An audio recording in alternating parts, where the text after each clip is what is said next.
There's no buttons on the BlackBerry Z10. No buttons may not be news to you, but it's big news for BlackBerry users, many of whom won't know what to make of the Z10.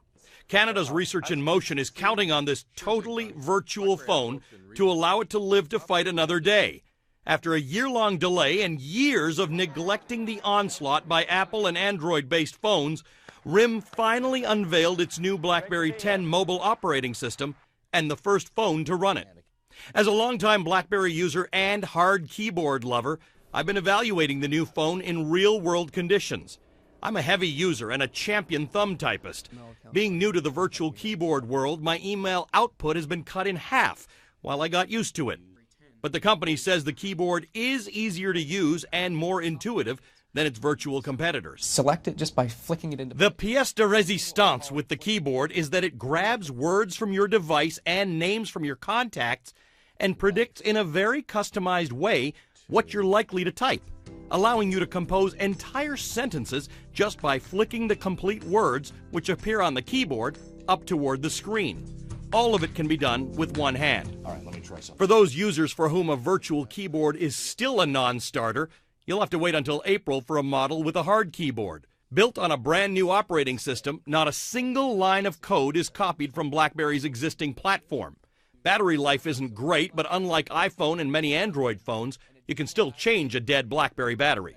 Here's an interesting feature for those of you who use a corporate BlackBerry with strict company rules, but who also carry a separate phone for your personal use.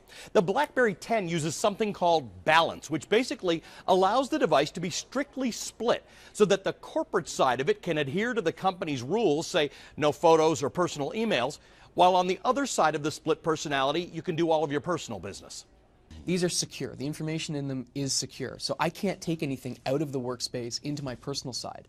Similarly, when I'm on the personal side as an end user, I can remain confident that none of the tweets that I'm sending, the pictures that I'm sharing, are things that my employer can have access to. So it's really and truly a dual persona device. The two sides of the device, if you will, never cross each other. Keep in mind, though, your company has to authorize and enable this feature. Research in Motion's ultra-secure, ultra-efficient back-office systems allowed them to dominate the corporate world. Increasingly, though, companies are letting people choose what device they use. Back in 2009, 20% of all smartphones globally were BlackBerries. Today, it's just 6%.